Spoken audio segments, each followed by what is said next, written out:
Connaissez-vous avec Martin Chouinard.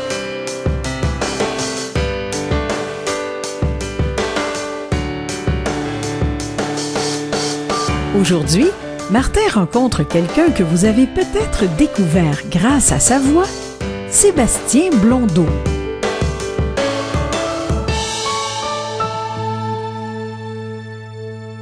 Aujourd'hui, j'ai un invité que je suis très content de vous présenter. Je vous dirais que je l'ai découvert grâce à sa voix. Je pense pas que ça le choque trop que je dise ça parce qu'il mène quand même de front plusieurs projets et qu'il a besoin de sa voix pour réaliser ses projets. Il s'appelle Sébastien Blondeau. Tout d'abord, bonjour Sébastien. Bonjour Martin.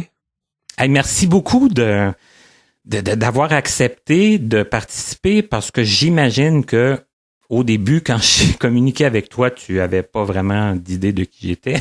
À vrai dire, non, parce que on a un ami commun, là, si je peux dire, que tu avais déjà interviewé, donc je connaissais ton nom de par le projet de podcast dans lequel on se trouve en ce moment, là, ouais.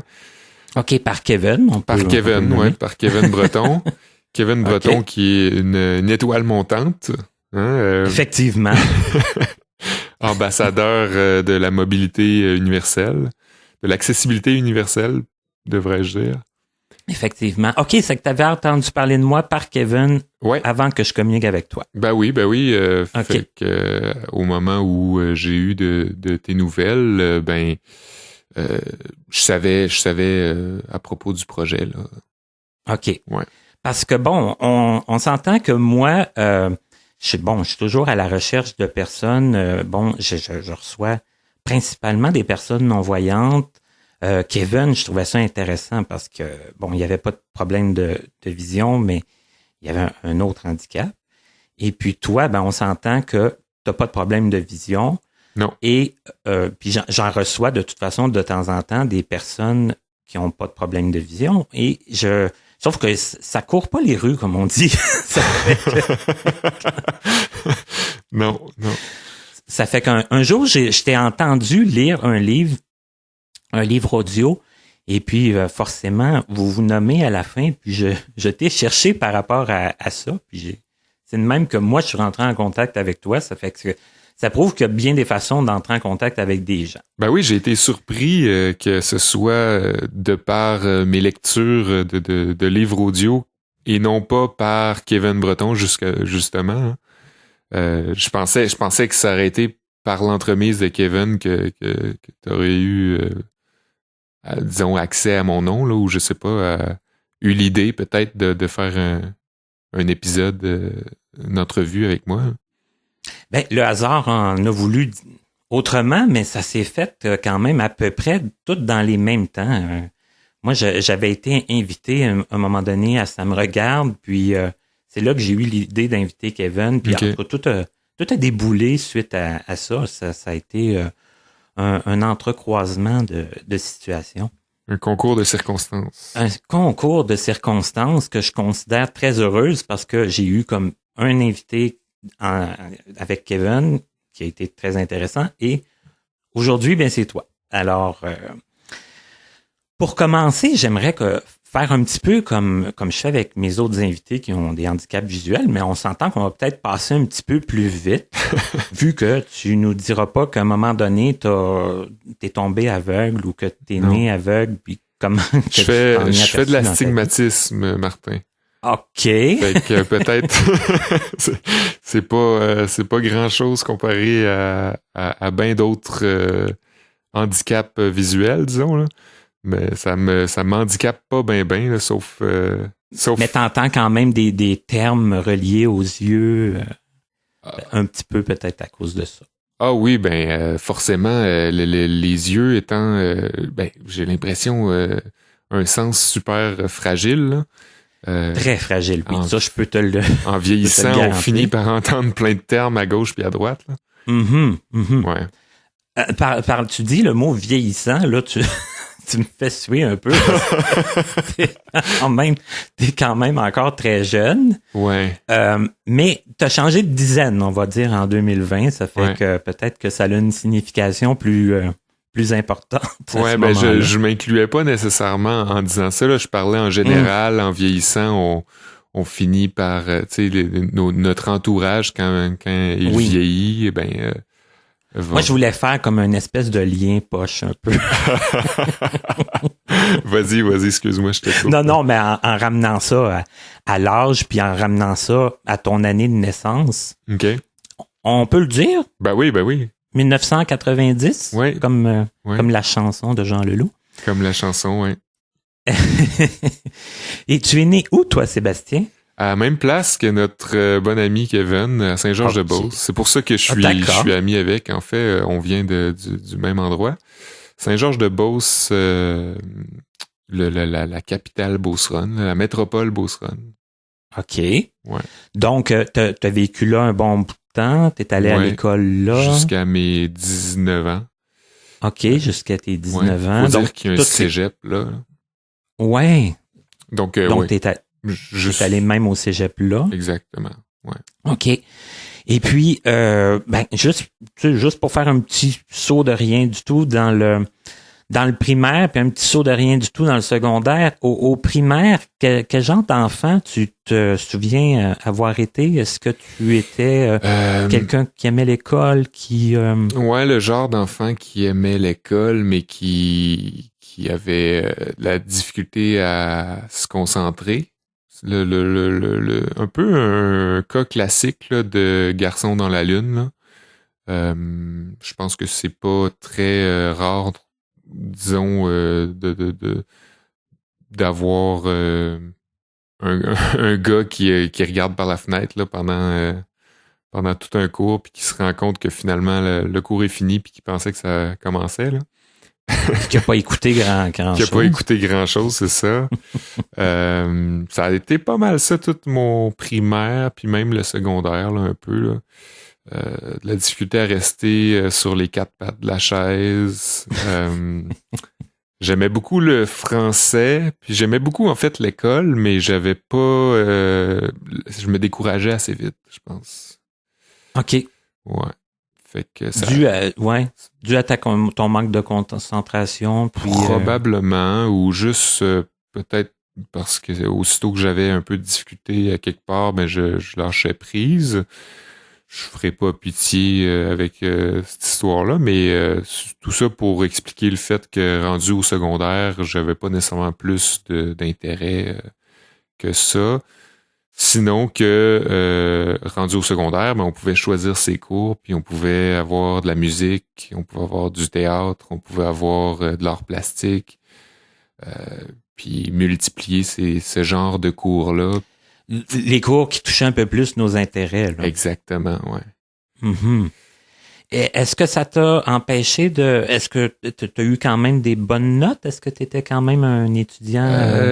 Oui puis non. Là, j'étais en montagne russe, je pense. OK. Ouais. J'avais comme des bonnes notes au début des sessions, puis là, plus ça allait, plus ça faisait dur.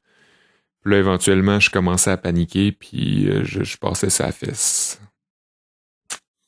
OK. Ouais. Mais là, t'as parlé de musique, t'as parlé de théâtre, tout ça. Est-ce que c'est toutes des options que t'as choisies au secondaire, ça, la musique? Est-ce que c'était quelque chose qui... Ah oui, ben oui. C'est rendu au secondaire quand je me suis rendu compte de tout ce qu'on pourrait choisir comme cours. En fait, faut dire, j'ai changé d'école. J'étais dans une école secondaire où il nous permettait pas de choisir, d'avoir autant d'options. Donc, j'ai changé pour la polyvalente où il y avait toutes ces options-là. Puis, j'avais comme musique, théâtre, art plastique. Puis, c'est ça. J'ai tout choisi ce que je pouvais avoir, là. Tout ce que je pouvais... le plus d'art que je pouvais avoir dans mon horaire, je le mettais, là. Ouais. OK. Donc, il y avait déjà un intérêt pour l'art. Ouais, pour le culturel, là, disons, là. Ouais. OK. Et ça se manifestait comment, ça, quand tu étais jeune? C'était-tu la lecture? C'était-tu les spectacles? Ça a commencé avec le dessin. Quand j'étais jeune, Ok. je dessinais vraiment beaucoup. Je regardais la télévision, puis je reproduisais autant que possible ce que je voyais. Le reste est arrivé assez tard, là, comme on parle de musique, là, puis c'est vraiment au secondaire, musique, théâtre, c'est vraiment au secondaire que c'est arrivé. Tandis qu'avant ça, je savais pas trop ce que j'aimais. Je dessinais, puis je jouais dehors. OK, c'est que tu jouais quand même beaucoup dehors. Tu étais plus Ouais.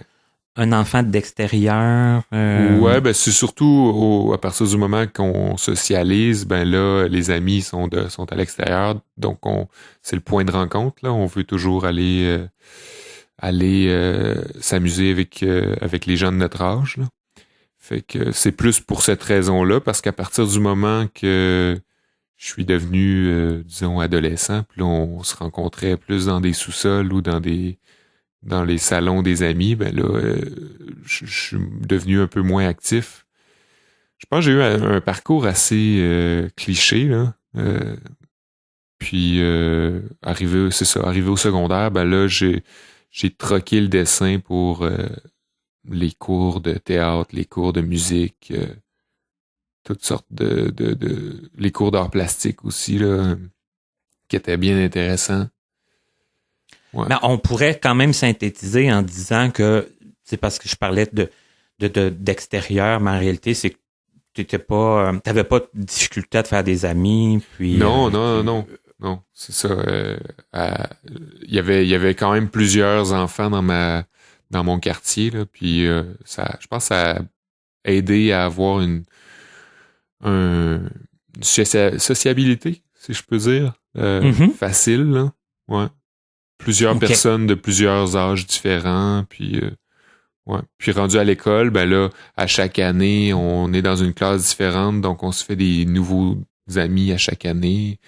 Je pense que j'ai pas eu de difficulté à chaque année à me faire de nouveaux amis. Ouais. OK. Et si je te pose la question, la matière que tu aimais le plus, est-ce que c'était comme les cours optionnels quand tu as pu en prendre ou comme Bizarrement, le français? c'est le français, ouais. T'as vu juste, ouais. C'est le français. Je sais pas, je l'ai senti. C'est bizarre parce que j'ai l'impression que je comprenais pas nécessairement pourquoi j'avais de la facilité. C'était comme un peu naturel. Puis c'était une matière obligatoire. Fait que c'est pas censé être... Oui, que vraiment pas tout le monde aime. Non. Puis, mais j'aimais ça. Puis je lisais pas vraiment. Mais comme j'avais un livre à lire obligatoire, puis c'était un devoir que j'appréciais, même si j'étais pas un lecteur.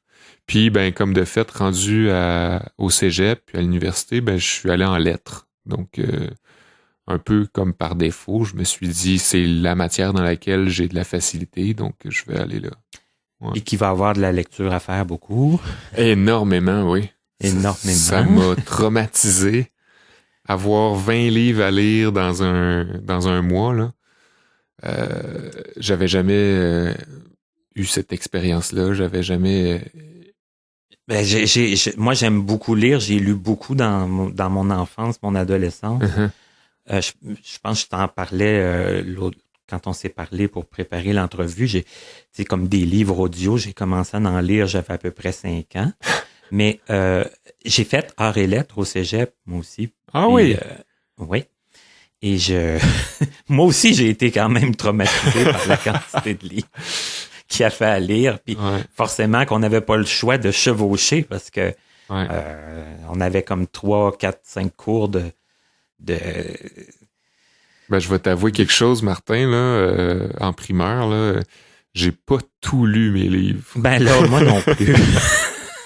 À un moment donné, on veut bien, là, mais tabarouette, ça fait de la page, là. C'est assez impressionnant, puis ça décourage. Ouais. Effectivement. Des fois, là, on se dit, comment qu'on va passer à travers toutes toutes ces briques. Ouais. Mais bon, hein, on a réussi sans même tout lire, là. Je dis pas qu'il faut... Ouais, puis ça m'a pas assez traumatisé, moi, pour qu'après ça, que j'arrête de lire. La preuve, je suis allé lire des livres audio, tu sais, puis ça m'a plu, puis j'ai vraiment adoré ça par la suite, là, fait que... Mm-hmm. La matière que t'aimais le moins, c'était quoi, les sciences, les mathématiques? Les sciences puis les mathématiques, ouais. Les sciences, ben là, je suis tannant, là, je vais encore faire un lien avec notre ami Kevin, mais les deux, on a coulé notre cours de sciences physiques au secondaire, puis on s'est retrouvés dans la même classe. Puis c'est un peu comme ça a été nos premiers pas d'amitié, là. Puis les mathématiques aussi, j'ai toujours eu vraiment beaucoup de misère. Sauf quand j'ai eu de l'aide aux devoirs qu'on appelle. Là. Puis avec une aide comme entre guillemets particulière, là j'avais plus de facilité, mais on dirait l'apprentissage en groupe des mathématiques m'a jamais été favorable. On peut-tu revenir là-dessus que peut-être le fait de la concentration. Ah ouais, ben oui, c'est sûr. C'est sûr que ça aide pas. C'est sûr, c'est ça. En mathématiques, ça n'en demande, c'est clair. Ouais, puis ça demande aussi une logique qui est très différente de la logique du français, puis on dirait que ça me faisait travailler plus. Je sais pas, c'était moins rapide. C'était pas la même chose, hein. C'était pas la même... Ouais. Ça demandait d'être terre à terre. Oui, effectivement. Puis moi, ce qui me faisait rire, c'était les élèves, tu sais, qui avaient beaucoup de facilité, puis pour eux, c'était tellement simple. Puis le professeur, pour qui c'était archi simple aussi, puis qui se démenait devant son tableau pour essayer de nous expliquer. Ouais, rendre ça pédagogique. Ça me rappelle des mauvais souvenirs. Ouais, pourquoi qu'on parle de ça? Ben, parce que je veux toujours parler des petits points plus négatifs. Les démons. Oui, les démons. Mais les démons qui, en réalité, n'ont pas été totalement que des démons. Parce que là, ce que je comprends, c'est que Kevin, tu l'as connu à ce moment-là, dans un cours de sciences. Donc, il était dans ta classe. Oui, il était dans le fond de la classe, puis moi, j'étais au bout, au devant, là. Et moi, je m'étais dit, c'est pas vrai que cette année, je vais encore être dans les moins bons. Puis, tu sais, je m'étais vraiment influencé moi-même à mettre beaucoup d'efforts. Puis Kevin, lui, était dans le fond de la classe. Il était comme un peu distrait. Puis là, je me reconnaissais un peu à travers lui. Là. Je me disais, une chance que c'est pas moi qui est dans le fond de la classe. Puis c'est comme ça un peu comme on est allé l'un vers l'autre. Mais on n'était pas... on était plus des connaissances à ce moment-là. Puis, mais par la suite, ça a fait éclore quelque chose, je pense. OK. Ouais. On a su les deux qu'on n'était pas des bols. Fait que... fait qu'on s'est pas intimidés les uns les autres. Ça, à quelque part, ça vous a comme... j'allais dire rapproché, mais... Ouais, ça nous a mis dans le même bateau. C'est ça vous a comme donné comme une espèce de filon là, pour vous inciter à vous connaître plus. Là. Ouais, par la suite au cégep, là, ça a été plus là que ça a décliqué. Là. OK. Ouais. Parce que là, tu me disais, arts et lettres, ça t'est venu comme assez naturellement d'aller en arts et lettres au cégep? Oui, ben j'avais même pensé faire théâtre au cégep, mais j'ai eu peur, j'ai eu la chienne à un moment donné, puis j'ai comme décidé de juste m'en aller en arts et lettres dans ma ville natale, là, parce que théâtre, ça se donnait comme à Saint-Hyacinthe, c'était loin, puis j'ai...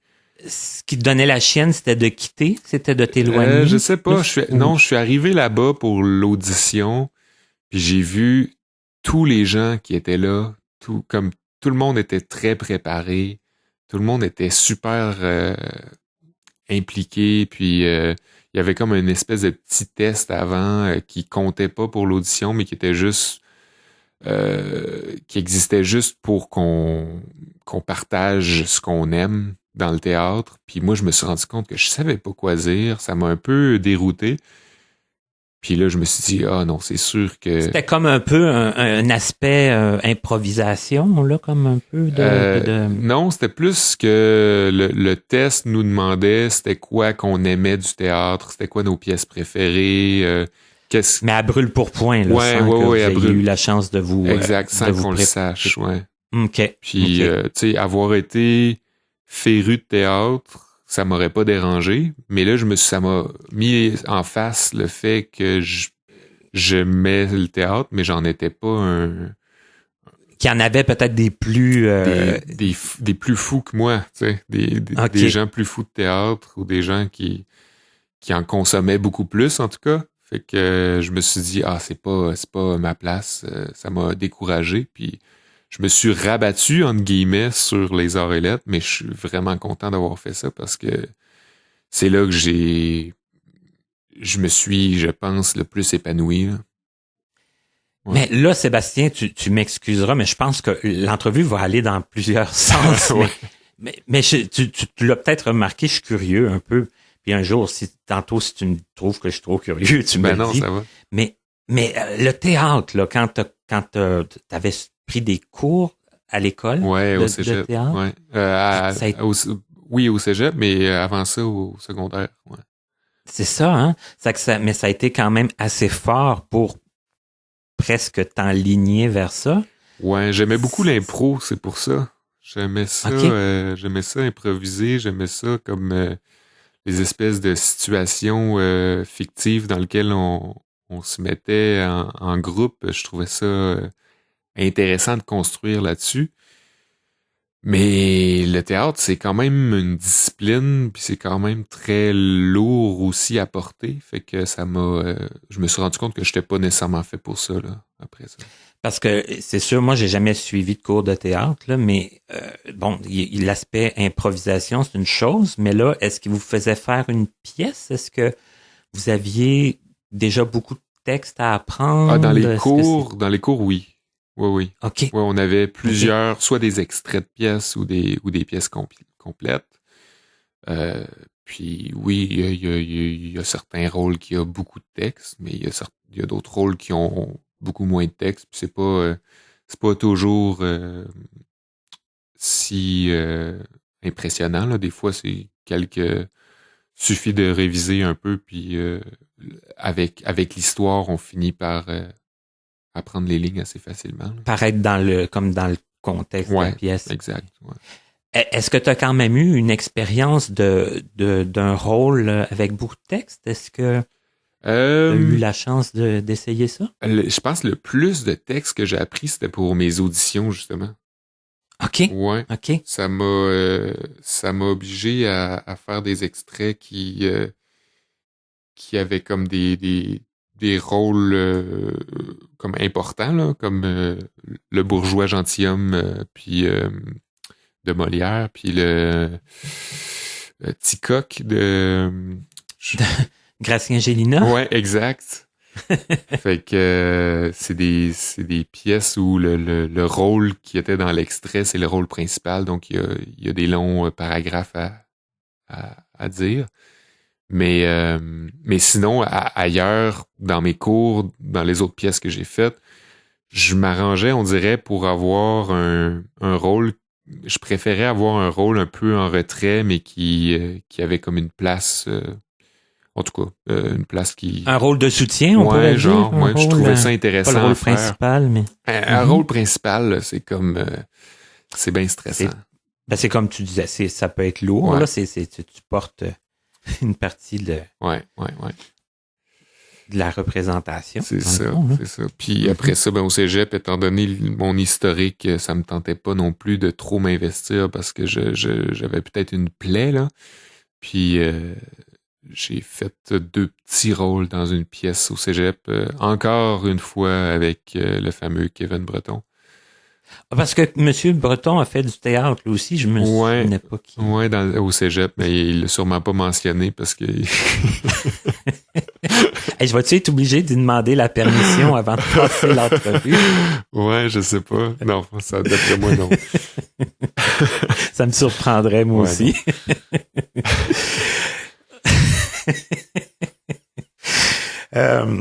Donc, OK.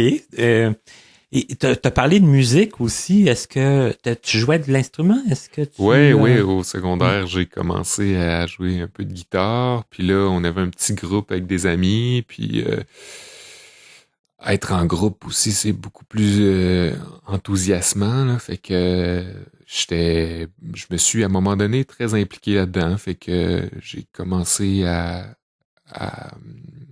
m'enregistrer.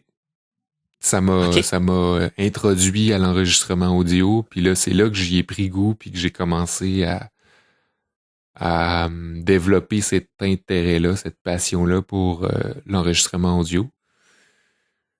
Donc ça date déjà de plusieurs années. Ouais, ça date comme de secondaire 5, donc de mes 16 ans. Ouais.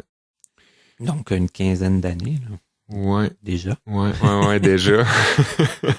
Puis là, ben, c'est ça. Puis comme on vient de parler de mes intérêts pour le français, mes intérêts pour le théâtre, puis l'audio, puis comme ça j'ai réalisé plus tard, beaucoup plus tard, que ça se pouvait de combiner tout ça quand je faisais les livres audio, justement.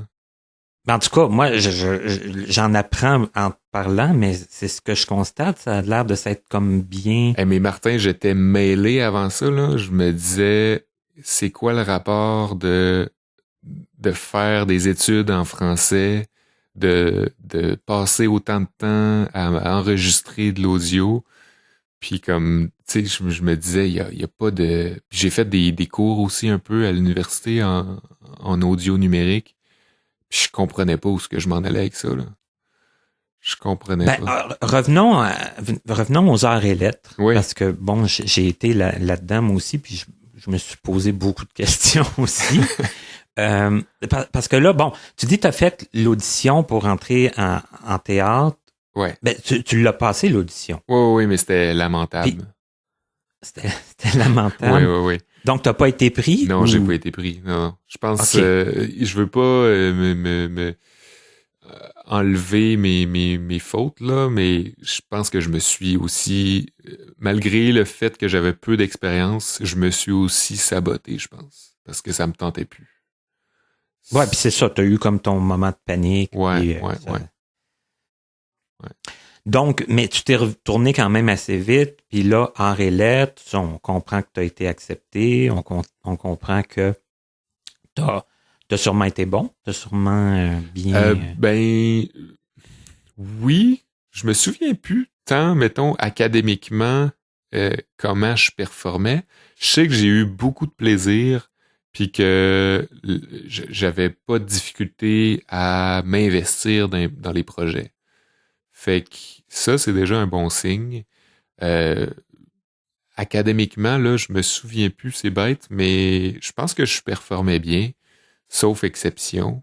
Puis, oui, c'était quand même très bien. Surtout au cégep, quand là, on est de moins en moins encadré, puis qu'on a un historique académique de gars distraits, là. Ouais. Mais ça s'est très bien passé le cégep, puis à preuve, ben j'ai rempli les mandats en temps de manière concise et je suis arrivé à l'université après en lettres toujours, fait que ouais. Et c'est où que ça a commencé le questionnement, à savoir qu'est-ce que je fais tout au long. Tout au long? Oui. OK. Ouais. Est-ce que le questionnement était comme un peu alimenté de forcément, j'imagine, de l'entourage des parents, qui se demandaient peut-être où ça allait te mener plus tard? Ouais, sûrement. Sûrement que, tu sais, les parents qui disent fait qu'est-ce que tu veux faire plus tard? Où est-ce que tu t'en vas à l'université après? Est-ce que tu veux aller à l'université? Est-ce que tout ça, on dirait qu'avec les... Puis tu sais, je me considérais très privilégié. Je me disais, hey, j'ai la chance d'avoir les études, à peu près les études que je veux, mais j'ai pas non nécessairement, je sentais pas que j'avais tant les compétences pour faire n'importe quoi, tu sais, fait que je me sentais peut-être un peu coupable aussi là-dedans, là. Tu sais, qu'il y a bien du monde qui peuvent pas étudier comme ils veulent. c'est ça, puis qui sont super intelligents, puis comme je me disais, hey, je vais faire ce que ça me tente, parce que je serais bien fou de pas le faire, puis ça serait comme peut-être pas juste, là. Mais en même temps, je me sentais j'avais un petit peu un sentiment de culpabilité, j'ai l'impression, là. Ouais. Mm-hmm. Et là, parce que là, tu as parlé de l'enregistrement audio, tout ça. Ouais. Qu'est-ce qui s'est passé après le... Parce que là, je sais des choses, mais je sais pas dans quel ordre ça s'est produit. Puis, qu'est-ce qui s'est passé comme après les études? Ben, après les études, là, mon but, c'était d'aller... Parce que là, j'ai fait mes études en Beauce, puis à Québec. Puis là, à peu près toute ma vie, j'ai su que je voulais m'en venir à Montréal. J'ai une marraine que je chéris, que j'aime beaucoup, qui a toujours habité, du plus loin que je me souvienne, à Montréal. Quand on était jeunes, ma sœur puis moi, on allait la visiter à quelques reprises. Puis on aimait, moi en tout cas, j'aimais beaucoup mes visites à Montréal. Et donc la découverte là, comme de la ouais. de sortir de la Beauce, de venir à Montréal. Ça a toujours été clair dans ma tête. Fallait que j'aille habiter dans ma vie, fallait que j'aille habiter à Montréal, que ce soit momentané ou pour toujours, peu importe là, mais fallait que j'aie cette expérience-là. Et c'est quoi qui te plaisait? Est-ce que c'est le forcément, c'est sûr que les gens, c'est pas pareil. La vie le transport, la vie de communauté, le métro, Mm-hmm. ça c'est vraiment un facteur important parce que puis là je vais aller jouer dans les préjugés, mais la Beauce c'est pas mal une nation de voitures, une nation de moteurs, et j'ai jamais été tellement porté vers la voiture. J'ai comme pas une âme que je considère si beauceronne que ça, si on prend pour acquis que la Beauce, c'est ça, tu sais. Mais est-ce que quand même tu conduis? Je conduis, ouais, je conduis. Okay. J'ai passé mon permis en bonne et due forme, mais j'ai toujours trouvé ça bien tannant de conduire. J'ai jamais eu de plaisir, puis je trouvais ça niaiseux de conduire une grosse voiture pour une personne. Puis là, le transport en commun, comme relativement accessible à tous, là, Kevin ne serait pas d'accord avec moi, mais... Non, puis moi non plus. Non, mais bon, comme relativement, oui, relativement. Souligné, là, en gras. Mm-hmm. Mais comme à mes yeux, là, c'était comme vraiment, vraiment le rêve du transport en commun. Parce qu'il y avait... L'accessibilité des déplacements. Ouais, c'est ça. Sans avoir une voiture. Tu sors d'un métro, puis il y a 3 lignes de bus. Tu peux aller dans toutes les directions. Le mot accessibilité est plus pour ça, là. Dans le sens où tu peux aller dans toutes les directions. T'attends pas 2 heures après une ligne d'autobus. Ça, je trouvais ça vraiment impressionnant, mais c'est dû au fait qu'il y a beaucoup d'achalandage, là. Oui. Et on s'entend que ceux qui sont passionnés de voitures, eux autres, ils vont dire, le transport en commun, on s'en fout. On attend bien trop, puis tatati, puis tatata, puis gna gna gna. Mais quand on n'a pas cette passion-là pour la voiture. Ouais, c'est ça. Puis, c'est ça m'a vraiment charmé dès... je connaissais déjà, là, pour être venu à Montréal à quelques reprises. Puis sinon, c'est ça, la vie de communauté, là, tu sais, l'espèce de... Autant on peut être seul, puis être moins communicatif avec ses voisins, comme beaucoup de gens, disons, en région vont le noter à Montréal. Mais autant on peut aussi toujours avoir des gens autour de soi, puis être entouré, puis jamais, en tout cas, c'est une bizarre d'explication, mais Ben, on a le choix. On peut se recluser. Ouais. Je sais pas si ça se mettre à l'écart. À l'écart, Ouais. si on veut, puis si on a le goût de voir des gens, on peut. Ouais. On peut aller dans un facilement. parc, on peut s'entourer de gens assez rapidement, que ce soit des gens qu'on connaisse ou pas, là. Mais tu sais, on peut aller dans un marché, on peut voir des visages, puis ça, comme, tu sais, tout dépendant notre tempérament, c'est sûr qu'on peut aussi être un peu farouche, mais tu sais, quand on s'entoure de gens, on s'entoure de voix différentes, on dirait qu'il y a quelque chose de réconfortant. Puis j'ai toujours trouvé ça intéressant à Montréal pour ça. Ouais. Puis Donc, c'est à 19 ans que t'es parti de la Beauce pour non, t'emmener? c'est un peu plus Non? tard. J'ai Ok. fini. Ah oui, parce qu'il y a eu Québec, c'est vrai. Ouais, c'est ça. J'ai eu mon université, puis après ça, j'ai pris d'autres cours. Puis je pense que c'était comme à 23, 24. OK. Ouais. OK. 23, 24, puis j'ai déménagé à Montréal un peu à tu sais, j'ai trouvé mon appartement un peu à la dernière minute, là, comme ça se fait souvent, puis j'étais rendu dans Annecy, super loin. OK. Ouais, mais j'ai quand même apprécié, puis là, c'est redondant, là, mais encore, grâce à Kevin, ben j'ai connu Vues et Voix où j'ai commencé à faire des livres audio. Tout de suite en arrivant à Montréal. Tout de suite. OK, puis c'est Kevin qui t'a fait connaître Vues et Voix. Oui, parce qu'à cette époque-là, Ok. il travaillait là. OK, À cette d'accord. époque-là, il travaillait du côté radio, parce qu'il y a une radio à Ah Vues et oui. Voix. Puis il y a un autre côté où c'est les livres audio faits par des bénévoles. Puis je suis allé comme donner mon nom, puis j'ai commencé là avec Jean-Laurent Auger. Oui, ça répond comme à la première partie de ma question, là, comment t'as découvert Vues et Voix, puis comment... Bon, t'as donné ton nom, donc on s'entend que ça t'intéressait de dire je vais lire des livres en entier, tu sais, dans une cabine, Ouais. dans un micro, puis de devoir recommencer s'il y a des erreurs, puis tout ça. Ouais. Alors, mais comment ça se passe quand on arrive chez Vues et Voix? On donne notre nom, puis là, est-ce qu'il y a une audition? Est-ce qu'il... Je pense que en temps normal, il y a une audition.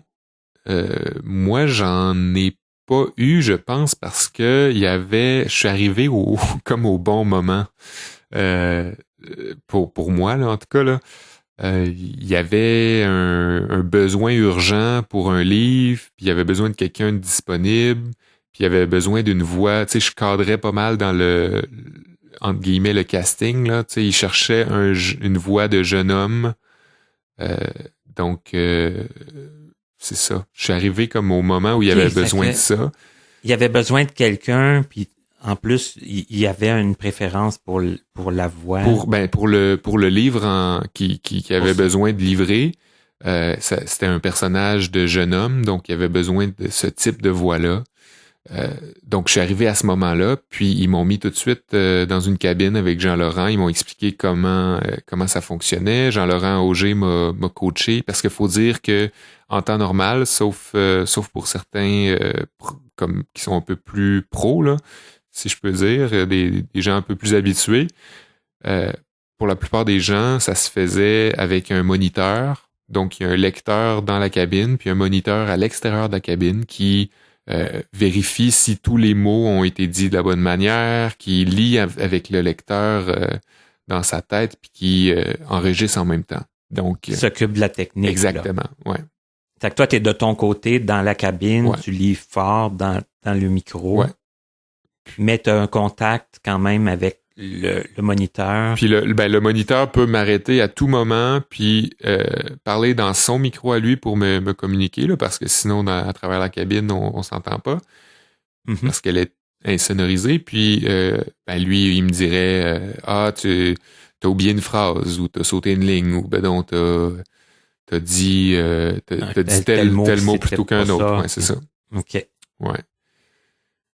Et comment ça s'est passé? Parce que là, tu réponds à une deuxième partie de ma question. Tu n'as pas le choix de livre non plus. Là, il y avait besoin de quelqu'un pour un livre X. Ouais. Puis c'était ça. Puis en plus, là, je vais dire une grossièreté, là, mais tu m'as dit que c'était un livre de Patrick Sénécal. Oui, ouais. Il faut aimer quand même le style. Je dis que c'est une grossièreté parce que moi, j'ai beaucoup de difficultés. Là. Je ne sais pas comment. Ouais. Moi, j'ai jamais... j'ai quand même...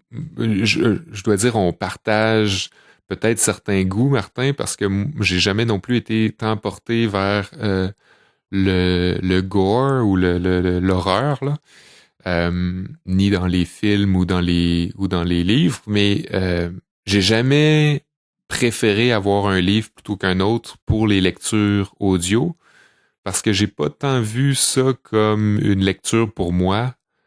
Je le lisais pas tellement pour mon appréciation personnelle, mais plus pour livrer quelque chose, tu sais, pour faire un... OK, vraiment dans le but que... De faire un produit. Enregistrer des livres pour... Ouais. Fait que je trouvais ça intéressant quand même. Puis là, Patrick Sénécal, c'était mon premier, donc j'ai pas... c'était pas tellement quelque chose de différent puisque c'était la première fois, mais après ça, quand j'ai eu d'autres types de livres, j'étais toujours content d'avoir quelque chose de différent parce que ça faisait travailler quelque chose de nouveau. Tu sais, j'ai fait à un moment donné il appelait ça un dictionnaire, mais c'était comme une espèce de recueil de mots norvégiens. Puis là, il expliquait comme... Puis c'était souvent des mots, disons, qui étaient très proches de la culture norvégienne, donc fallait qu'il explique à quoi servait ce mot-là plutôt que juste le traduire. Donc, c'était super intéressant, mais c'était pas une histoire fictive c'est pas quelque chose qui m'aurait nécessairement intéressé à brûle pour point. Ouais, par toi-même, là. Ouais, puis sinon, il y a eu plein d'autres livres un peu plus sentimentaux, des livres encore d'horreur ou de policiers. Il y a eu des livres spirituels aussi, puis je pense pas qu'il y a eu... Il y a eu quelques livres où j'aurais été peut-être intéressé juste avec la 4e de couverture, là. Mais la plupart des livres, comme bien humblement, j'aurais même pas été porté à les lire. Il faut dire, tu sais, que moi, je pense que je t'en ai parlé très, très brièvement. Moi, je fais de la transcription braille, puis c'est la même chose. Ouais. Des fois, j'ai des transcriptions à faire. J'ai fait beaucoup de romans aussi. Puis des choses que j'aurais pas lues de mon propre gré. Mais avoue quand même que ça reste quand même intéressant, même si... Oui. Il y a quand même des... Effectivement. Oui, puis j'ai découvert des auteurs. Puis après ça, tu dis, bon, là, je vais aller lire autre chose. Puis ça met sur des pistes, des fois. Ouais, ça ouvre l'esprit. Mm-hmm. Ouais. Et là, je veux pas qu'on pense que je fais comme une mauvaise campagne à Patrick Sénécal, mais c'est parce que je voulais aussi dire que en plus, tu as commencé sur un tome 4. Hein, tu as commencé sur quelque chose qui était déjà commencé. Puis je commençais en plus... Premièrement, il faut dire, on travaille là, on est bénévole. Puis deuxièmement, j'étais un petit jeune là-bas. Là. Il y a beaucoup de gens que ça fait comme 10 ans qui faisaient du bénévolat. Puis là, je parle à l'imparfait parce que c'est plus ce que c'était. Là. Avant, il y avait une affluence de bénévoles quand même assez importante. Aujourd'hui, faut dire, ça a un peu, ce département-là a peut-être un peu diminué. Mais à l'époque, il y avait des gens, ça faisait 10, 15 ans qui faisaient ça. Moi, j'arrivais là comme un petit jeune, puis j'avais des requêtes. Je demandais souvent à avoir comme mettons le livre d'avance pour lire quelques chapitres pour me familiariser avec, ou je demandais à savoir qui avait fait le tome 1 quand je faisais le tome 2, parce que je trouvais que c'était un non-sens que de continuer quelque chose ou de commencer quelque chose sans avoir de repères. OK. Et est-ce qu'on acquiesçait à tes requêtes? Oui. C'est juste que peut-être qu'on se moquait un peu de ça parce que étant donné que c'est Il y avait peut-être pas le temps de... Ben, c'est ça, c'est Il du... pouvait pas comme exiger que les autres lecteurs fassent ça. Exactement. C'est du bénévolat, donc on va pas donner plus de choses sur les épaules des gens quand ils se présentent à l'heure pas payée, tu sais. Puis les techniciens, ils peuvent pas non plus fournir pour tout ça, là. C'est pas une business si lucrative, entre guillemets, parce que c'est pas ça, là. Ouais, ben c'est comme tu disais tantôt, il y avait besoin de quelqu'un pour un livre là, puis ils ont pas le temps d'attendre. Fait qu'on s'arrange avec ce qu'on a, là, tu sais, c'est plate à dire, mais c'est comme ça. Fait que c'est peut-être que, tu sais, mais moi, j'étais perçu peut-être comme quelqu'un qui voulait en faire plus que ce que le client demande, là. Puis je comprends, là, je comprends tout à fait. Je me mets à leur place quand que ça fait 10, 15 ans que t'es là, puis que ça marche d'une manière, puis que y a personne qui se plaint, ben je trouvais que c'était un non-sens que je fasse le tome 4 de de la série de Patrick Sénécal. Ouais. Mm-hmm. Puis que, en tout cas, que j'aille pas. Ben, écoute, moi, je vais me permettre, là, en tant qu'utilisateur, de dire que moi, je fais rarement des plaintes, mais des fois, je fais des suggestions ou je pose des questions. Ouais. Et si je pose la question à savoir, admettons, pourquoi que c'est un lecteur qui fait les 3 premiers tomes puis pas le 4e, ouais. Ben, on a toujours une bonne explication, ouais. Je veux dire, puis c'est comme ça, tu sais, c'est ça la vie. Puis moi, à la limite, je me considère chanceux d'avoir accès à plusieurs livres, mais je me dis, ça aurait été cool quand même que ce soit le même. Ouais, ben c'est que étant donné qu'il y a pas, on en parlait aussi un peu avant l'enregistrement, il y a pas 500 compagnies qui fait ça, là, tu sais. Exact. Il y en a quelques-unes, ça se compte sur les doigts d'une main. Puis si on veut une quantité intéressante pour le nombre de gens qui consomment, ben faut faire des compromis. Exact. Malheureusement. Mais là, allons-y, j'ai quelques petites questions un peu techniques, là, entre guillemets. Ah oui? Tu me disais, tu as commencé, dans le fond, à lire chez Vues et Voix, tu avais 23, 24. Ouais. Là, tu es rendu à 30. Oui. Mais là, tu me disais que ça faisait un petit bout de temps que tu n'étais pas allé. Ouais. Ça veut dire que tu as lu, quoi, 5, 6 ans, à peu près? Oui. Ouais, à peu près 5 ans. Ouais. OK. As-tu une idée d'à peu près combien de livres tu as pu lire? C'est malheureux, je m'étais gardé une liste des livres que j'avais toutes lus un peu par comme des trophées, là. Puis je l'ai garé, mais peut-être quelque chose comme 35 livres, 40.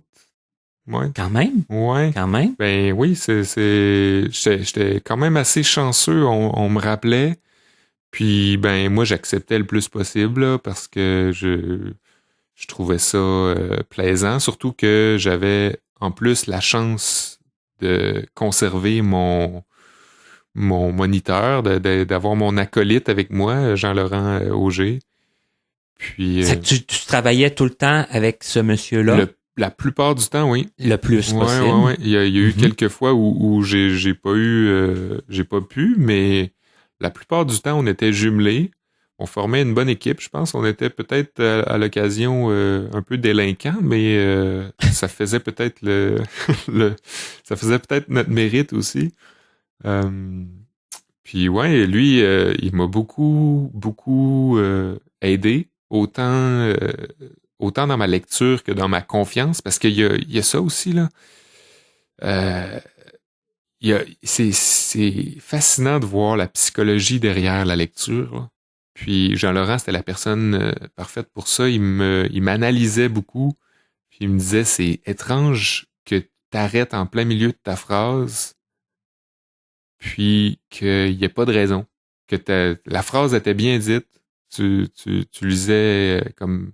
OK, t'as arrêté à un moment donné dans la phrase. Je faisais souvent ça, comme mon cerveau, on dirait qu'il pensait qu'il y avait un problème, mais il n'y en avait pas. puis j'arrêtais ma lecture, puis là, il fallait recommencer. Puis là, il disait, c'est vraiment bizarre, il y a quelque chose c'était quelque chose avec ma confiance en moi, je sais pas, là. Mais c'est comme si je doutais de moi-même, puis j'arrêtais. T'étais trop certain que t'avais gaffé. Ouais, peut-être, je sais pas. Fait que, on dirait qu'il m'aidait à cheminer là-dedans, puis comme à devenir peut-être un peu plus confiant dans ma lecture. Puis c'est ça, je trouvais ça très intéressant aussi de travailler là-dessus. Sinon, il était pas gêné non plus de me dire ça c'est pas bon, ça c'est à recommencer. Il était très franc, fait que puis il y avait une certaine diplomatie, fait que j'avais pas de problème avec lui, on n'avait pas de barrière, donc c'est pour ça que j'aimais bien travailler avec lui. Sinon, c'est ça cliquait, puis... Ouais, c'est ça. Sinon, j'aurais été... on était beaucoup encouragés aussi à être autonome, là, c'est-à-dire à s'enregistrer soi-même. OK. Et ça, c'est assez... Faut avoir une bonne confiance. Oui, parce que là, t'as personne pour te... Ouais. Ça, Et ça s'est fait comment, la transition de ça? Un jour, t'as commencé un nouveau livre, puis... c'est qu'à un moment donné, ils ont... À Visivoix, il y a eu une période un peu de vache maigre, là, si je peux dire. Il y a eu comment on dit, une subvention qui n'a pas été complétée, qui n'a pas été complètement attribuée, en fait, là. À proprement dire. Donc, une diminution de production de Exactement. livres. Il y avait moins de livres à produire, donc moins de bénévoles à encadrer. Puis, on m'a appelé à un moment donné un peu sur le fly en disant « Ah, Sébastien, ça te dérange-tu de faire ce livre-là vite, de manière autonome? » J'ai accepté, puis après ça, on m'a demandé un autre livre, puis un autre livre. Puis, c'est comme les 3 ou 4 derniers livres que j'ai faits, je les ai faits autonomes. Pour ces raisons-là, mais comme juste sinon, si j'avais continué encore, là, j'aurais demandé à ce que Jean-Laurent soit là. Mais là, tu vas... J'oublierai pas de questions parce que tu m'amènes tout le temps sur des pistes de questions que je veux te poser. Parce que tu dis avant le changement, puis après le changement, disons ça comme ça, de la façon que ça se passait, c'est que, t'enregistrais un livre qui t'avait été attribué. Oui.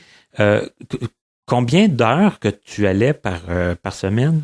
On avait toujours 3 mois maximum pour le faire, mais ça pouvait être moins parce que le livre nous était pas nécessairement toujours attribué au début de la période, là. OK. Donc, 3 mois ou moins. On y allait 1 fois par semaine, 2 heures. Donc, en faisant le calcul, ça pouvait autant être 24 heures, peut-être, le maximum, 24 heures. Mm-hmm. Ouais. Fait que... Mais sinon, des fois, il y a eu des fois où je suis rentré 2 fois par semaine, là, parce que ça fournissait pas, là. J'ai pas un lecteur très rapide, là, pour tout dire. Mais il y avait moyen de faire plus, là, oui. pour finir le livre ou des choses comme ça. Même à l'époque de Patrick Sénécal, c'est quand même une brique, là, puis j'étais pas habitué, je reprenais souvent, puis je venais 2-3 fois par semaine. À l'époque, il y avait les samedis aussi qui étaient ouverts, je venais le samedi aussi.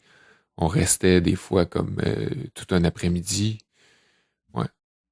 OK, c'est que tu as fait des séances aussi plus longues que 2 heures. Oui, parce que surtout au début, parce que j'avais besoin de faire mes dents.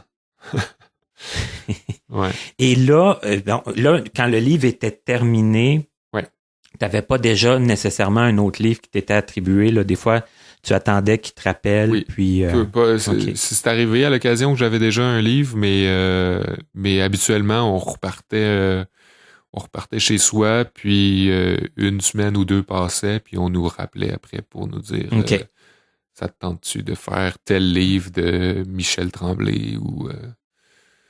Ouais. Et là, quand on te demandait de faire un livre de façon plus urgente, là, ça voulait dire en conséquence, encore là qu'il fallait que tu ajustes ton nombre de séances là, pour être capable de le livrer dans le... Ouais. Des fois, ça pouvait être pour différentes raisons, là. Des fois, un lecteur avait commencé, Mais là, il tombait malade, il pouvait pas le finir, donc là, fallait comme se dépêcher puis le faire comme en 4 semaines plutôt qu'en 12.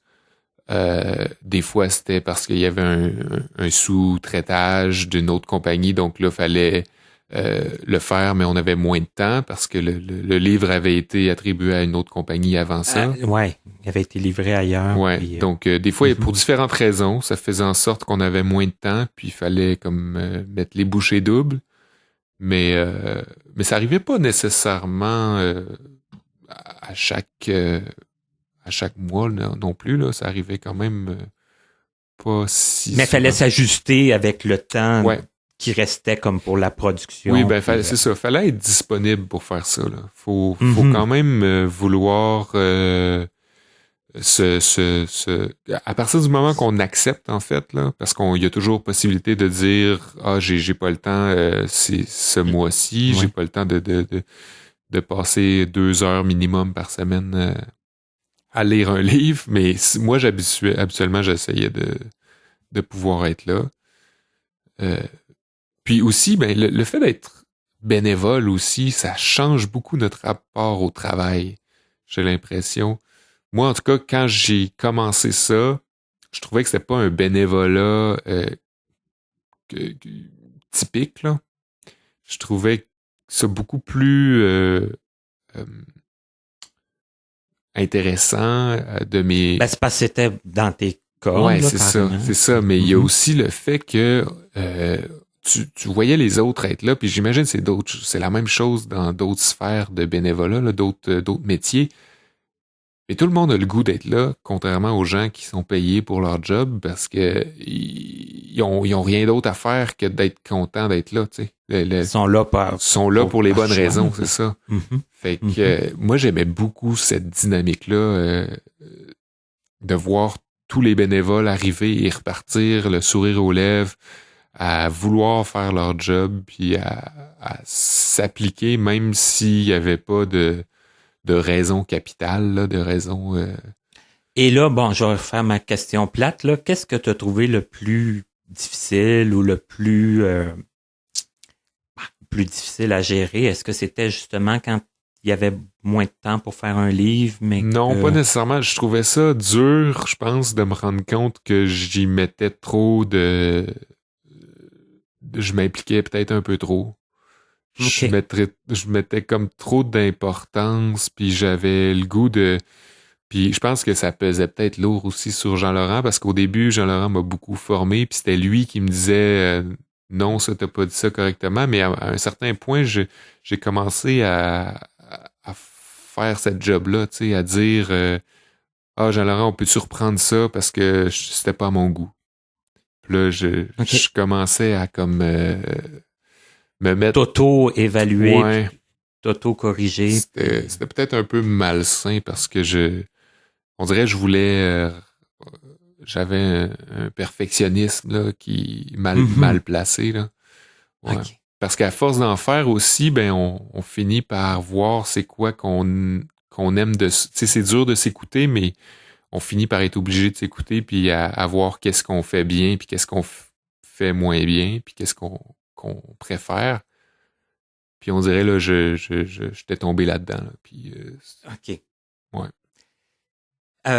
On va changer de sujet, pas parce que ça m'intéresse plus, mais ouais. parce qu'il y a d'autres projets aussi que je veux que tu nous parles.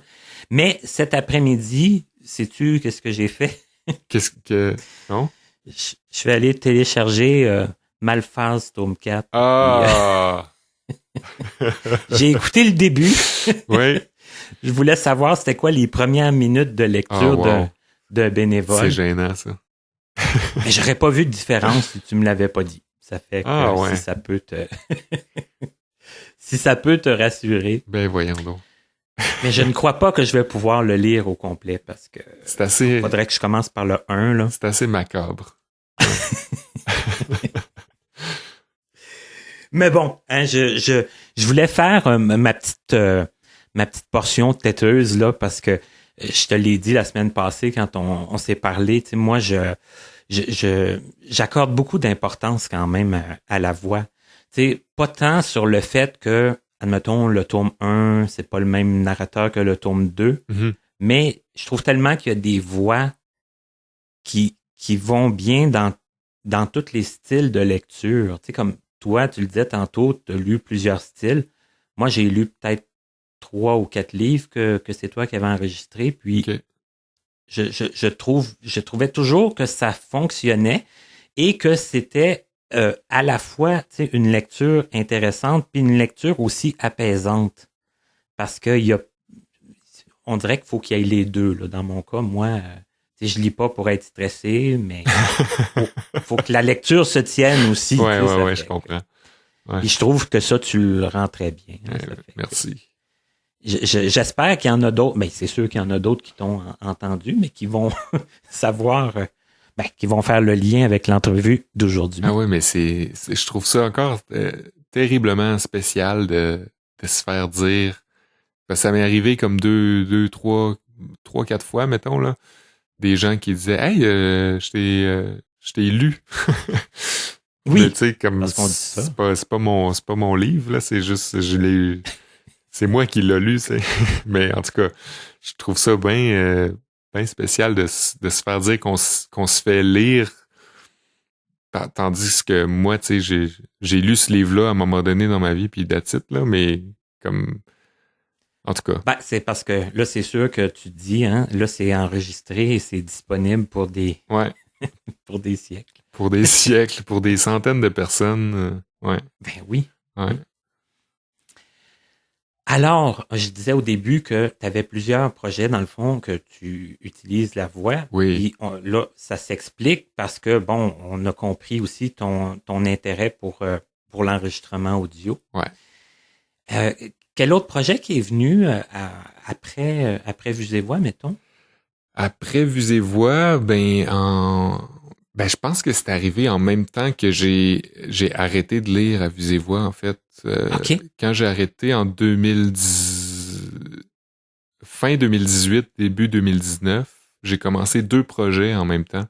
Peut-être que je voyais ça venir, là, en fait, là, ça s'est un peu chevauché, mais comme quand ça a vraiment parti, mes deux projets, j'avais fini à Vues et Voix, puis donc j'ai jamais vraiment arrêté de faire de l'enregistrement audio. Puis il y en avait un que c'était avec des amis, puis un que c'était tout seul. J'avais un projet qui me tenait à cœur. Mon projet solo, c'était parce que je travaille, en fait, faut dire, dans l'industrie du café. Ça, tu vois, là, en parlant de ton projet de podcast sur le café, ouais, il aurait fallu demander d'où ça venait. Ça aurait été bien embêtant que je m'y intéresse pas, mais que j'en fasse. C'est pas sorti, c'est sûrement pas non plus sorti tout seul comme ça. Ouais, non, c'est ça. Okay. Ouais, je travaille depuis, en fait, en même temps que je suis arrivé à Montréal aussi, j'ai commencé à travailler dans l'industrie du café en tant que vendeur et éventuellement torréfacteur. Et puis, éventuellement, j'ai voulu créer une source francophone parce que là, les podcasts, quand sont devenus de plus en plus populaires, là, en 2017, là, disons, là, 2017, 2016, peut-être, je sais pas. Ouais, surtout dans le monde anglophone, je m'étais mis à consommer beaucoup de podcasts sur le café en anglais. Il y en est sorti comme des dizaines, là, c'est incroyable, c'est vraiment impressionnant. Donc, il en existait déjà, il y en a sorti beaucoup en anglais. Oui, mais en français. En français, 0. Donc, je me suis fait un peu pas un devoir, là, mais une fierté, en fait, là, à vouloir faire le premier podcast en français qui portait sur le café. Fait que j'ai travaillé là-dessus pendant quelques mois pour être sûr de sortir quelque chose qui était à mon goût puis qui serait qui aurait l'allure professionnelle en tout cas. Et c'était bien important pour moi que ça ait le format podcast traditionnel là, comme on fait en ce moment, là, c'est-à-dire de jaser de manière assez convenu sans que ce soit trop encadré. mais aussi d'avoir un aspect pédagogique, donc quelque chose qui nous laisserait pas sans rien avoir appris. OK. Parce que c'est important, je trouve, que le monde du café soit mieux connu du grand public. J'ai l'impression qu'il y a eu beaucoup, le café a beaucoup été dans le marketing opaque, dans les espèces de mise en marché très, très faussée. L'espèce de fausse publicité qui va miser sur des aspects qui comptent pour très peu, là. Puis l'invention de termes qui veulent pas dire grand-chose. Ça, c'est très années 80, là, je pense, là. Juste le meilleur exemple de ça, c'est Juan Valdez, qui est l'image du café colombien, qui est un personnage fictif et qui était censé représenter tous les producteurs de la Colombie pour nous laisser croire que la Colombie, c'est très rustique et c'est très charmant. Mais tu sais, c'est un personnage qui a jamais existé et aujourd'hui, on pense à café puis on pense tout de suite à Colombie. Même si c'est pas nécessairement le plus grand producteur, ça a joué beaucoup dans l'imaginaire occidental. Fait que déjà là, c'est un bon exemple de ce que le café peut projeter comme fausse idée. Fait que c'était très personnel là, comme combat. J'avais vraiment envie d'embarquer là-dedans. Puis ben ma conjointe m'a aidé au fil des enregistrements avec la technique puis avec le partage visuel parce que c'était aussi important, je trouvais qu'on partage des clichés de ces entrevues-là. Fait que elle prenait des photos au fil des enregistrements, puis on faisait comme la promotion des invités comme ça. Donc c'est ça s'est bâti au fil des mois depuis janvier 2019. Et c'est ça. Au même moment, j'ai parti mon autre projet avec mes amis. Mais là, le café, est-ce que c'est terminé? Est-ce que non. C'est ça, là, on a fait un voyage cet hiver. Oui, au Costa Rica, Exactement. J'ai vu ça. Et à partir de là, on a ralenti les entrevues. En fait, on a arrêté complètement les entrevues avec les gens du milieu parce que on s'est retrouvé avec des heures et des heures et des heures et des heures de contenu. Fait qu'on s'est concentré là-dessus. Et là, faut dire, le confinement, la pandémie est arrivée, puis ça nous a ralenti autant que ça t'a ralenti, fort probablement, avec les entrevues face à face. Oui, effectivement. Et ça a ralenti quasiment tout le monde. Ouais, c'est ça. On regarde ça. Fait que c'est ça, on s'est concentré. Québec était sur pause. Le monde entier était pas mal dans le jello. Puis fait qu'on s'est concentré sur notre contenu qu'on avait déjà en banque, puis on a fait un petit montage pour faire des épisodes spéciaux hors série là, qu'on appelle, puis on va reprendre bientôt pour les enregistrements réguliers. Donc, ça va se poursuivre. J'ai vu qu'il y avait comme 35 capsules. En 35. Oui, on a comme une vingtaine d'épisodes réguliers, plus d'autres. On a, je pense, 25 épisodes réguliers, puis quelques autres épisodes qui sont hors série. Ouais, puis c'est bien important pour moi qu'on continue. J'ai plein de gens que je veux rencontrer encore. Il y a plein de sujets qu'on n'a pas abordés.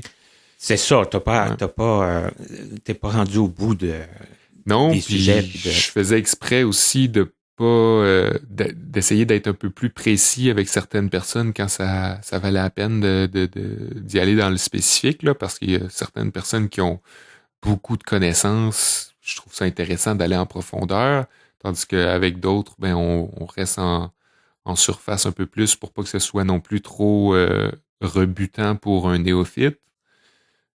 Fait que c'est ça, j'essaie de varier comme ça pour être autant invitant pour quelqu'un qui est juste curieux puis qui s'y connaît pas tant que pour quelqu'un qui est dans cet univers-là mais qui veut en apprendre aussi là. Essayer d'aller chercher le plus vaste public. Là. Ouais, c'est peut-être pas c'est peut-être pas le plus facile. Là. Je m'embarque peut-être dans quelque chose d'un peu compliqué, mais c'est important pour moi. Ouais. OK. Donc, il va y avoir une suite aux émissions qui sont déjà là. Ouais. Je t'avais demandé si je ferais pas même d'autres, comme plus d'émissions hors série. Comme là, le Costa Rica étant allé là-bas, ben ça nous a fait une espèce de bloc de 8 épisodes qui parlent de l'agriculture, le pays producteur, et comme c'est comme une série immersive dans le monde du café sur le terrain, tu sais. Puis là, je t'avais demandé si je ferais pas plusieurs blocs comme ça, pas nécessairement à l'étranger, parce que là, on peut pas vraiment prendre l'avion, mais dans différentes sphères, là, comme dans l'importation ou dans le monde des baristas, aller faire plus d'épisodes immersifs. Là. Peut-être que ça serait plus intéressant. Ben, en tout cas, tu as plein d'idées encore. C'est ça qui est cool dans un projet. Hein? Ouais. Quand ça nous tient à cœur et qu'on a le goût de continuer. Ouais. C'est ça qu'il faut. Ça prend des idées, des gens qui embarquent et puis qui puis on a une bonne réception. On a une bonne réception déjà. Je vois les chiffres comme sur je sais pas qui t'héberge, toi, Martin. T'es sur YouTube, hein, je pense. Cette année, on n'est plus sur YouTube. Là, moi, je suis rendu sur pas mal de plateformes, là, sur iTunes et sur. Nous, on s'héberge sur Balado Québec.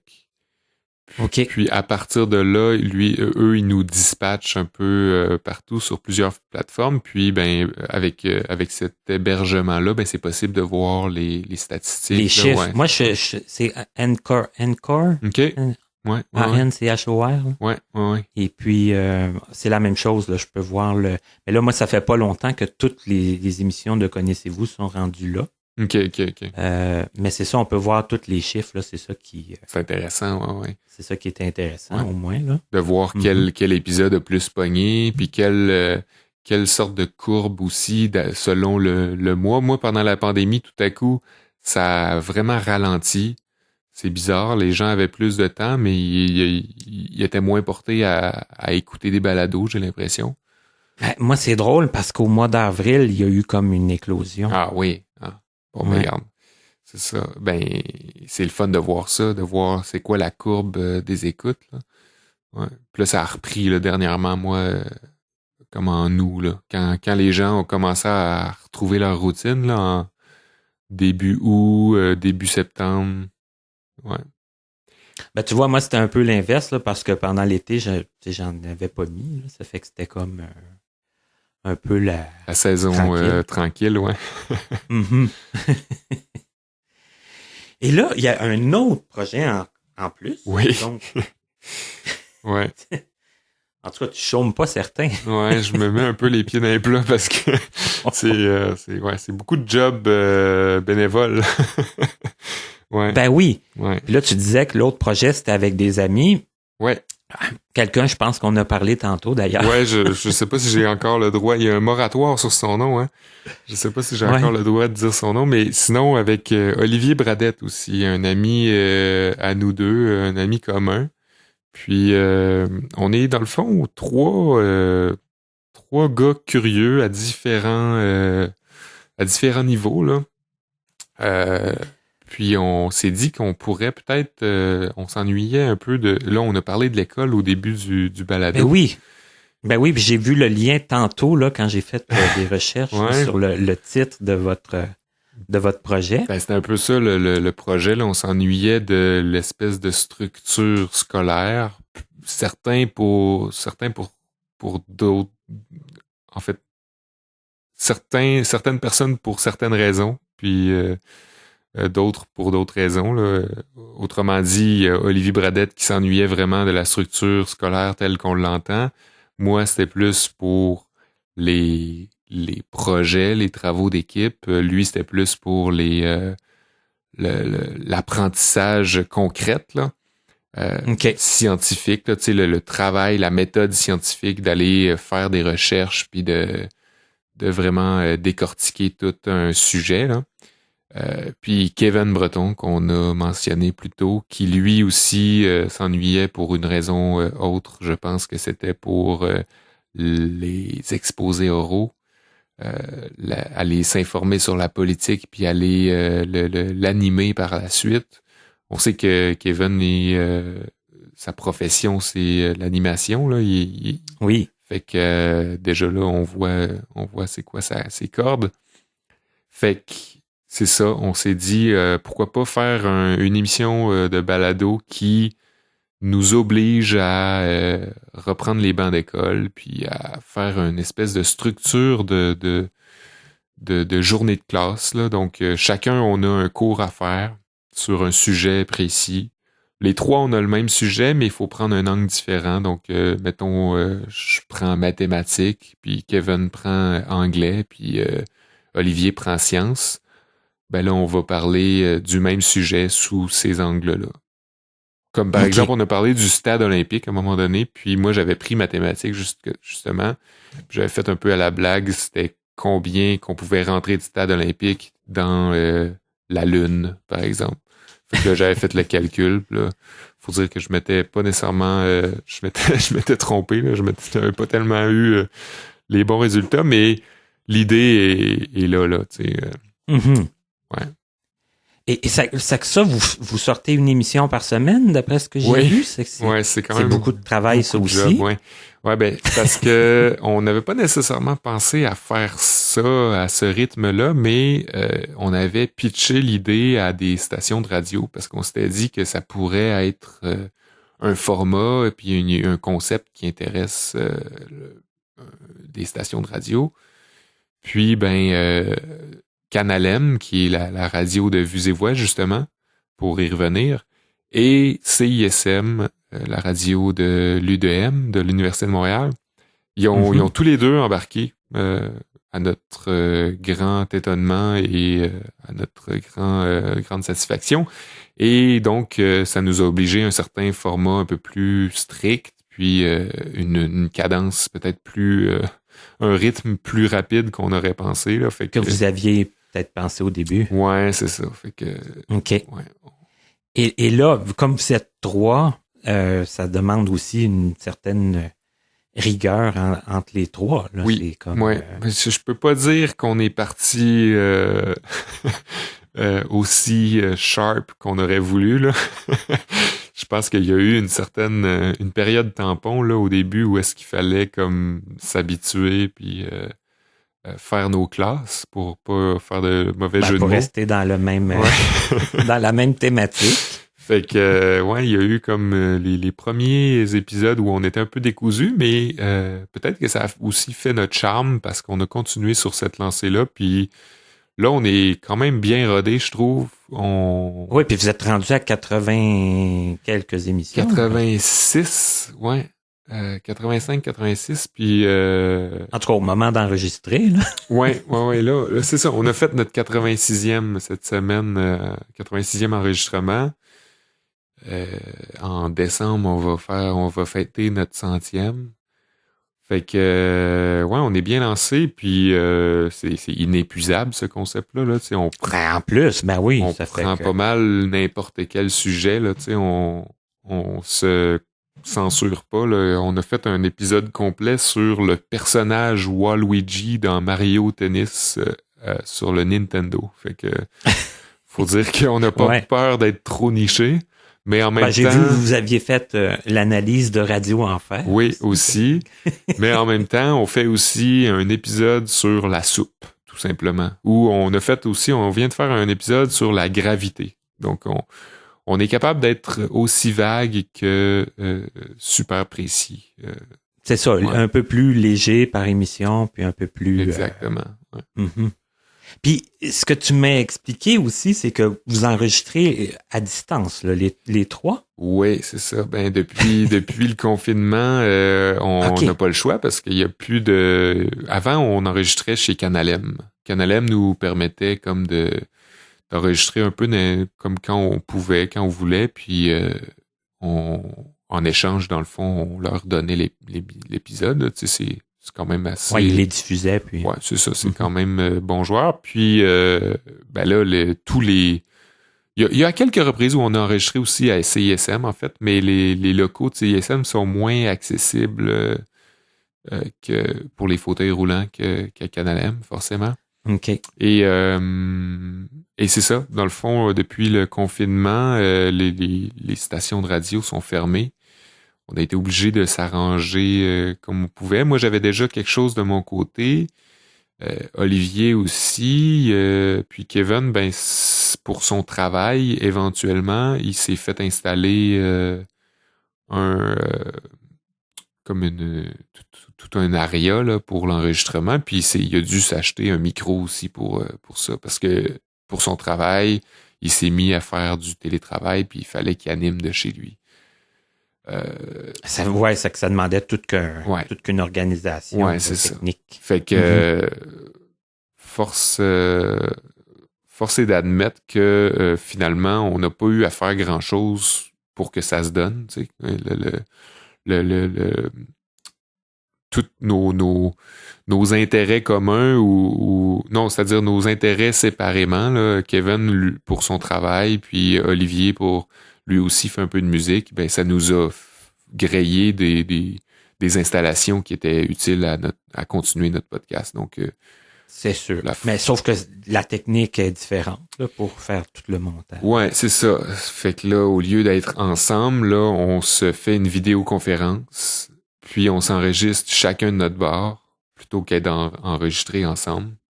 Puis on s'envoie par courriel ou par une autre méthode. Là, un système de transfert de fichiers. Ouais, c'est ça, un transfert de fichiers.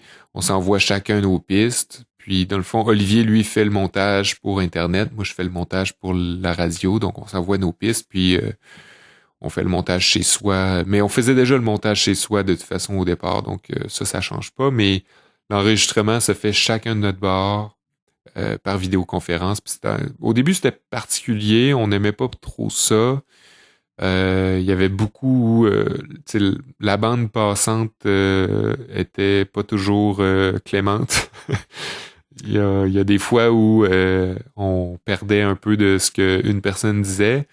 Puis l'affaire, c'est que on continue de s'enregistrer sur nos micros, puis il n'y a pas rien qui coupe. C'est juste entre nous, la communication se coupe. Fait que ça crée des confusions à 3 personnes, parfois 4. Ben, c'est ça. Ben, c'est bon. Tant qu'à plus faire l'émission ou quoi que ce soit. Ben... Ouais, puis à un moment donné, ben, tu l'assumes, puis ça devient une partie du contenu, là, tu sais. Puis je pense que les gens peuvent comprendre ça aussi, hein. C'est comme. Oui, parce que pendant longtemps, là, ça vient de recommencer, là, les studios réouvrent, mais avant ça, tout le monde qui voulait continuer tout le monde qui voulait continuer leur. Ah oui, dans les radios commerciales. Aussi, ça, c'était ça. Puis oui. Ouais, c'est ça. Aïe! On a jasé pas mal, hein? Ouais, ben on avait pas mal je m'excuse, hein, j'ai 3 projets audio, fait que... T'en as pas un autre, là, avant qu'on finisse? Non, pas encore, non. Pas tant encore? Pas tant encore, non. Non, mais ouais, tout ça me fait réaliser que je suis pas mal dans les mêmes créneaux, hein. Ouais. Ben oui. Ouais. Mais... bien intéressant, par contre, de faire une rétrospective j'avais pas repensé à mes débuts. Ça fait longtemps. Ben, moi, j'ai dit, il faut commencer par là, quand même, mais, tu sais, j'ai pas fait, j'ai fait comme avec les autres, là, dans le fond. Ouais. À moins que tu m'aurais dit non, je veux pas, mais sinon, moi, j'ai gardé ma formule, puis je pense que ça a été très intéressant. Et puis, ça permet de comprendre les parcours. Tu sais, je veux dire, il y a des gens qui... Tu sais, je veux dire, toi, moi, on s'est questionné pendant notre cheminement scolaire. Puis, c'est normal. Puis, c'est bien aussi des fois d'avoir justement des parcours de d'autres personnes pour comprendre que finalement, on est plusieurs dans le même exact. bateau. Hein. Exact. Que la vie, c'est un grand questionnement. Ouais. Ouch. Écoute, je te remercie encore une fois d'avoir accepté. Je te dirais, parce que pour moi aussi, c'était pas mal une première, parce que je sais pas là jusqu'à quel point ça va paraître, mais on était à distance, nous aussi. Ouais. T'es loin, toi, là. T'es pas à côté non plus. Là, en ce moment, Martin, je suis dans le milieu d'un bois en Gaspésie. Ouais. Dans la baie des Chaleurs. Ouais, je suis reclus. Ouais, c'est pas à côté. Non, c'est pas à côté. 10 heures de route. Ouais. Ouais, c'est pas mal comme l'Abitibi. De Montréal. Fond, là, ouais. Viens-tu de l'Abitibi? Ah oui? Oui, moi, je viens de l'Abitibi. OK. Ah oui. Ça fait que quand je vais là-bas, c'est loin aussi. Puis, ça fait, c'est un dépaysement assez facile. Oh, ouais, effectivement. Mais là, maintenant, c'est plus un dépaysement. Maintenant, c'est un ressourcement quand j'y vais. Oui, c'est vrai. On change d'environnement, puis le temps passe pas à la même vitesse. Hein. Effectivement. Puis ça, tu vas voir, mon cher Sébastien, que plus on vieillit, plus ça va s'accentuer le temps qui passe. Ben, je te fais confiance. T'es pas obligé parce que... je lance une idée comme ça, là, mais ça serait vraiment cool qu'à un moment donné, on se croise parce que j'aimerais ça pouvoir dire que j'ai rencontré tous mes invités de connaissance. Ben oui. Pas laisser l'enregistrement à distance nous séparer. C'est ça, nous empêcher de nous rencontrer. Ben oui, c'est sûr. Effectivement. En tout cas, c'est très gentil à toi d'avoir accepté de prendre du temps dans ton horaire déjà très occupé. On peut quasiment pas dire que tu es en vacances. Là. Tu travailles autant que... Ouais, j'essaye de me convaincre que je suis en vacances, mais je me suis apporté du travail. Ouais. Et tout l'équipement pour... tout l'équipement pour ça, ouais, ben c'est ça. Réaliser le travail. Assez pour me distraire, en tout cas, de mes vacances. Ben, un gros merci. Puis, ça fait plaisir. Puis, je me rends compte, j'ai même pas mentionné comment s'appelaient les projets pour lesquels je travaille. Ben oui. Avec les gars, avec Kevin puis Olivier, ça s'appelle En Récup. Fait que vous pouvez trouver ça sur toute plateforme si vous avez un intérêt pour la scolarité. Oh oui, puis j'ai fait le tour des sujets, puis c'est comme on disait tantôt, c'est très ça va dans tous les très sens. varié, là, puis c'est ça. Puis sinon, ben mon podcast sur le café s'appelle Café Normal, comme un café normal, pour essayer de populariser et démocratiser le café. Donc c'est aussi sur toutes les plateformes, puis on a des pages de réseaux sociaux aussi actives pour Café Normal et En Récup. Ben, c'est super. Je sais que dans mes auditeurs, j'ai des gens qui sont assez habiles aussi pour chercher, pour faire les recherches et te trouver. Puis, si jamais, et je dis ça juste comme ça pour faire mon têteux encore, puis pour gêner un peu Sébastien, si vous voulez des titres de livres que lui chez Vues et Voix, j'en connais quelques-uns. Ouais. Un gros merci, Sébastien. Ça fait plaisir, Martin, n'importe quand. Parfait. À bientôt, j'espère, dans ton coin dans mon coin de pays aussi, dans le fond, dans le coin de Montréal.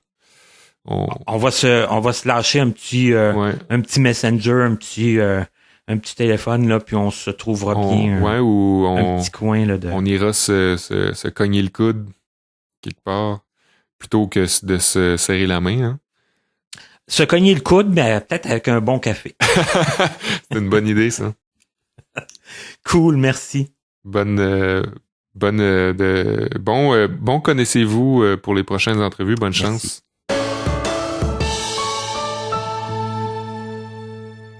Et voilà, je pense qu'on vient de passer un très beau moment avec notre invité d'aujourd'hui. Je pense qu'on a appris plein de choses. En tout cas, moi, j'en ai appris. J'ai approfondi certaines choses sur des sujets que je savais déjà. Et j'ai pu approfondir et en plus, je pense que notre invité nous a quand même donné beaucoup d'informations et il n'a pas eu peur de nous parler. Je voulais prendre quelques petites minutes seul à seul avec vous pour vous donner ou redonner des informations, des choses qu'on a mentionnées pendant notre entrevue, surtout vers la fin. Mais depuis le début qu'on parle de Kevin Breton, sachez que Kevin a été notre invité à Connaissez-vous à l'émission 92, donc il y a un peu plus d'1 an.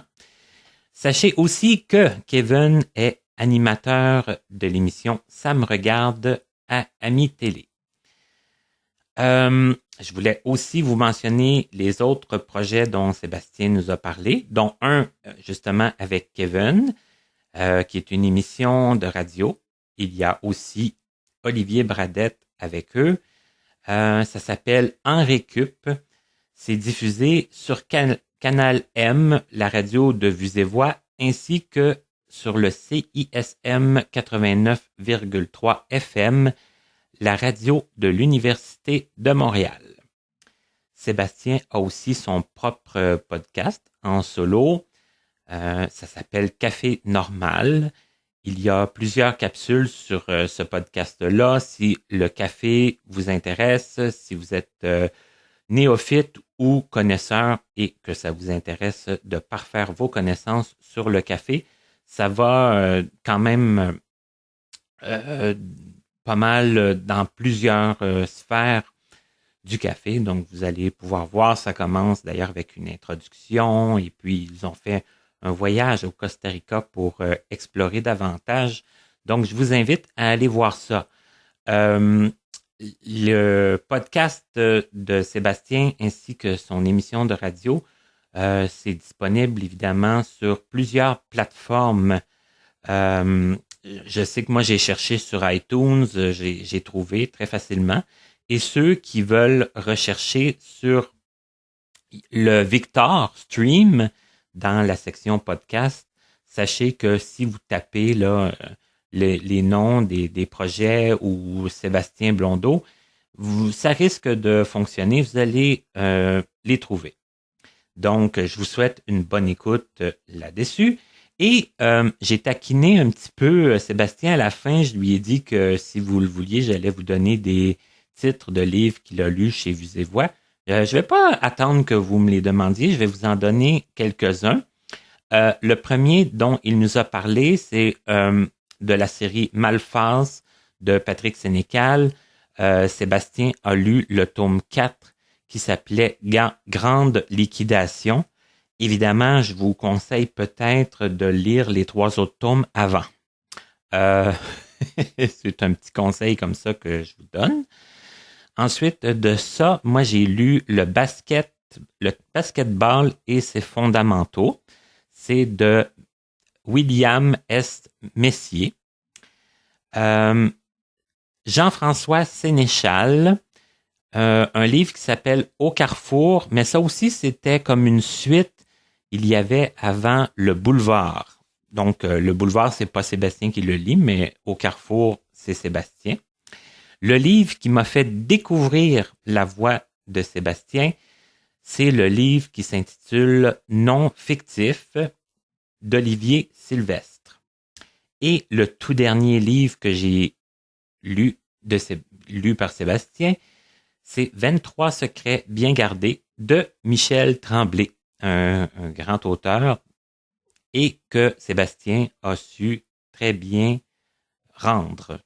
Tous les titres que je vous ai nommés, et c'est pas tous les livres que Sébastien a lus, évidemment, c'est tous des livres quand même assez différents et que Sébastien a pu avoir l'occasion et la chance de nous rendre disponibles en livre audio.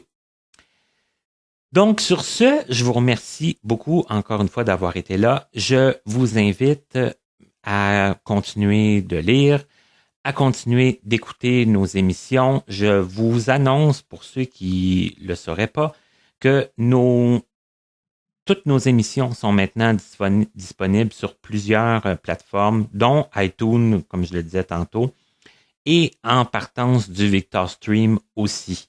Donc, si vous tapez mon nom ou que vous tapez « Connaissez-vous », vous allez avoir toutes les émissions depuis le début de la série, l'émission numéro 1 qui avait été mise en ligne le 3 mars 2017.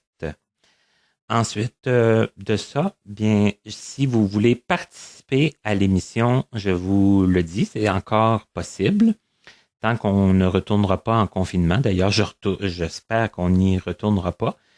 Je vous propose très, très sérieusement de m'écrire à l'adresse qui est connaissez-vous2017@gmail.com et de me proposer très rapidement qu'on fasse une pré-entrevue téléphonique et qu'on se donne un rendez-vous pour l'enregistrement afin qu'on puisse le faire le plus rapidement possible et aussi parce que je dois vous dire que le temps que je mets à chercher des invités et à fixer des rendez-vous, c'est beaucoup de temps, justement, et c'est du temps que je n'ai pas pour planifier d'autres aspects du projet ou, dans le fond, je vous l'ai déjà dit, là, je travaille quand même à temps plein. Donc, le petit travail de recherchiste autour de ça, c'est sûr que quand je trouve des gens qui sont intéressés puis qui me disent oui puis qu'on fait l'entrevue, c'est génial, mais ça demande quand même beaucoup de recherche, beaucoup de courriels, des entrevues, des pré-entrevues téléphoniques. Donc, le plus rapidement possible, on entre en contact. Si vous avez des gens à me proposer, vous pouvez le faire, c'est bien sûr, mais on essaie de faire en sorte qu'on puisse se rencontrer le plus rapidement possible.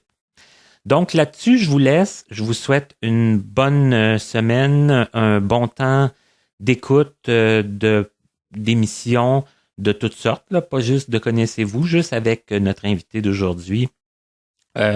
Vous avez des heures d'écoute devant vous, donc des heures d'écoute de toutes sortes de livres et on se retrouve très bientôt pour une prochaine émission de Connaissez-vous. Et encore une fois, merci à notre invité de cette semaine, Sébastien Blondeau. À la prochaine.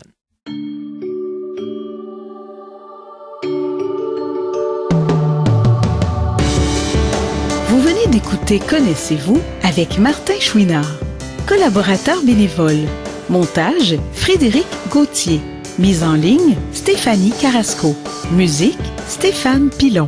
Présentatrice, Katia Darèche. Un immense merci à l'Association des aveugles de la Rive-Sud, AARS, ainsi qu'aux autres entreprises et organismes de nous prêter des locaux pour l'enregistrement de certaines de nos entrevues.